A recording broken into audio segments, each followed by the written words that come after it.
oturmuyor. Görevler dahil kurbanım. Oturun. Görevler de otursun kurbanım.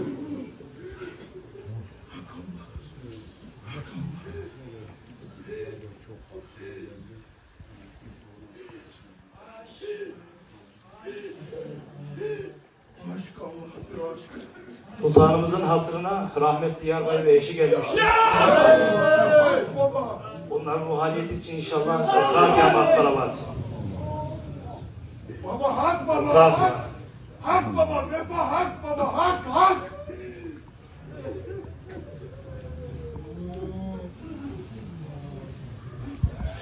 Hadi.